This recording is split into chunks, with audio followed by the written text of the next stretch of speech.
सीता माने होता है भक्ति। समझ के सुनिएगा, बहुत ध्यान देंगे। रामायण में कई जगह इस बात को लिखा गया है कि सीता इज भक्ति। सीता खाली माता नहीं है, सीता भक्ति स्वरूपा है, और राम इज भगवान, ठीक है ना। तो सीता राम का विवाह मीन्स भक्ति भगवान का मिलन। भक्ति भगवान का मिलन हो जाए, हमारी भक्ति भगवान को ब्याह जाए।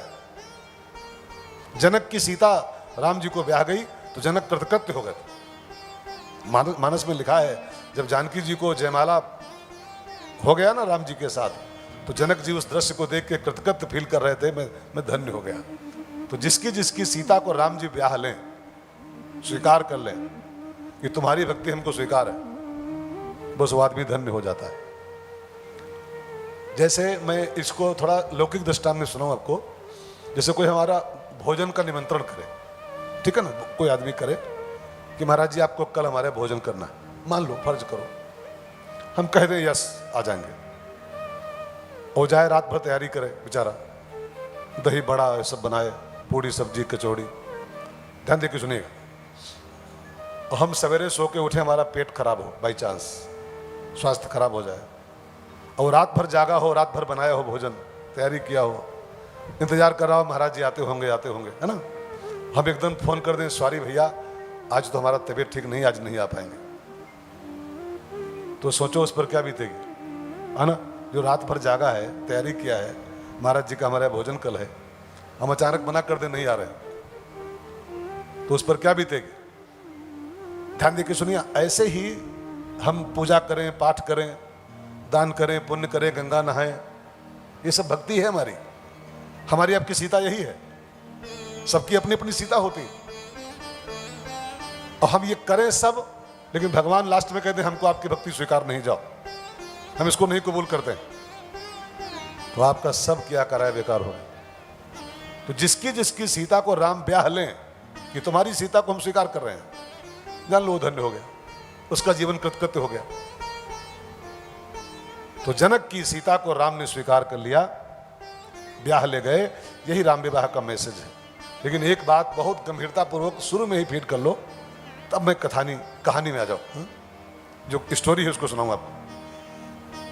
राम की विवाह के पहले 4 शर्तें हैं, 4 शर्तें। अगर आप चाहते हो कि हमारी भी भक्ति को राम जी स्वीकार करें, हम जो भक्ति कर रहे हैं राम जी इसको ब्याह लें, तो आप भी पहले ये 4 शर्तें पूरी करो।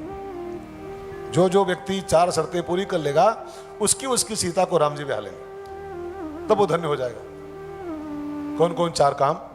राम जी के विवाह के पहले 4 काम हुए हैं रामायण में, ये चारों सूत्र हैं। पहला काम ताड़का का उद्धार हुआ है, कथा आप सुनेंगे भी, ताड़का जी का उद्धार। दूसरा काम, ये विवाह के पहले 4 काम हुए। दूसरा काम हुआ अहिल्या का उद्धार, अहिल्या पत्थर बनी पड़ी थी, उसका उद्धार हुआ। तीसरा काम हुआ शिव धनुष का भंजन, और चौथा काम और हुआ है, विवाह के पहले परशुराम जी बीच में आए थे, और परशुराम जी के पास एक धनुष था, विष्णु धनुष, विष्णु का धनुष, राम रमापति कर धनु, और वो विष्णु का धनुष राम में चला गया। उन्होंने कहा इसको लेके दिखाओ, चढ़ा के दिखाओ, अब बस वो ज्यों कहे दिखाओ धनुष, राम जी के जो परशुराम जी के पास था ना विष्णु धनुष, देत चाप आपो ही चल गए हो, अपने आप चला गया राम जी के पास। अभी 4 घटनाएं घटी हैं, तब राम जी का विवाह हुआ है, तब सीताराम जी की शादी हुई। अब इसको जरा थोड़ा सा माइंड में फिट कर लो, ये 4 काम क्या है वास्तव में।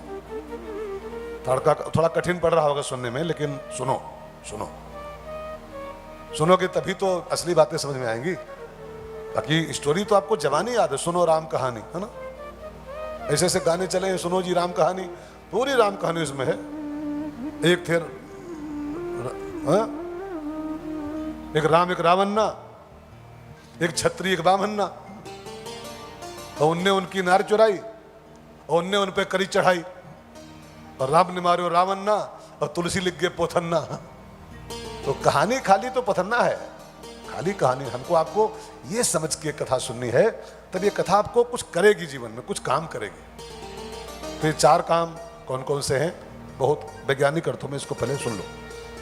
ताड़का जो है ना, ताड़का को गोस्वामी जी एक नाम दिए हैं विनय पत्रिका में, दुरासा। ताड़का दुरासा, दुरासा माने, दु माने होता है गंदी, दु, दु कहते हैं गंदी को। आशा माने उम्मीदें, आशाएं, वासनाएं कह लो इसको, वासना। तो हमारे आपके मन में जो गंदी गंदी वासनाएं बैठी हैं, दुराशाएं, दुराशा का संबंध मन से होता है, मन में आशाएं होती हैं, ये ताड़काएं हैं। अगर चाहते हो कि हमारी भक्ति को राम जी स्वीकार करें तो पहले अपने मन में बैठी दुराशा जो ताड़का है इसको मारो। दुराशा का पहले वध होना चाहिए। आशा एक राम जी से, दूजी आशा, दूजी आशा नहीं, फिर एक राम जी से केवल आशा हो और बाकी जितनी दूजी आशाएं सब दुराशाएं हैं। ये दुराशा हमारी भक्ति को राम को ब्याहने नहीं देती, भक्ति भगवान के मिलन में बाधा कर दी ताड़का। तो पहले एक ही बाण से इसको मारना है। आशा एक राम जी से, दूजी आशा सब छोड़ देनी, ठीक है। ये ताड़का का उद्धार ये है वास्तव। फिर दूसरी आगे महिला मिलेगी, अहिल्या। अहिल्या माने होता है, अब अहिल्या माता कथा में है, अहिल्या माने होता है बुद्धि। अहिल्या ब्रह्मा जी की पुत्री है, ध्यान देकर सुनना। और ब्रह्मा बुद्धि के देवता है और बुद्धि के देवता की रचना है। तो अहिल्या माने आपकी बुद्धि, हमारी आपकी बुद्धि। और ध्यान देना, ये बुद्धि संसार की कामनाओं के कारण जड़ हो जाती। बुद्धि में जड़ तो आता है, जड़ माने पत्थर। अहिल्या पत्थर हो गई थी ना, पत्थर माने जड़। तो हमारी आपकी बुद्धि में जड़ता कब आती है? जब ये कामनाओं का, संसार की कामनाओं का टच पाती। अहिल्या कामनाग्रस्त हो गई थी तो पत्थर हो गई थी, फिर राम का टच पाई तो उसका उद्धार हो गया। काम का टच जड़ और राम का टच चैतन्य। जब बुद्धि में काम का टच होता है तो ये पत्थर हो जाती है, और जब बुद्धि में राम का टच होता है तो बुद्धि चैतन्य हो जाती है। इसीलिए भगवान ने गीता में कहा है, अपनी बुद्धि को मुझको अर्पित करो। अगर संसार के कामनाओं में इसको लगाओगे तो ये संसार की कामनाएं इसको जड़ कर देंगे, इसको पत्थर कर देंगे बुद्धि को। अहिल्या को चैतन्य करना है राम के संपर्क में ला करके, ठीक है। दो काम हो गए, बुद्धि के जड़त्व को समाप्त करना है। तीसरा काम शिव धनुष का भंजन। शिव धनुष क्या है? मैंने आपसे कल भी शायद कहा था, याद रहे तो। याद नहीं रहता है श्रोताओं को अधिकतर, वो सुन तो लेते हैं, पंडाल में लगता है कि हाँ सब बढ़िया महाराज जी बोल रहे हैं, लेकिन उठते ही भूल जाता है, उठते ही। ये बड़ी समस्या है। शिव का अर्थ मैंने बताया था कल आपको। शिव माने होता है अहंकार, अहंकार शिव। और शिव धनुष का भंजन हुआ था, वो धनुष शिव जी का था वो, और शिव माने अहंकार, है ना।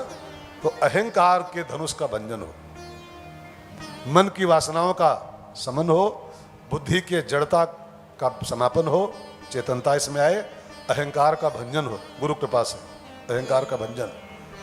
और विष्णु धनुष राम में लग जाए। जो परशुराम के पास विष्णु धनुष था, विष्णु माने क्या होता है? चित्त, मन शशि और चित्त महान, चित्त ही विष्णु है एक अर्थ में। हमारा चित्त राम में चला जाए।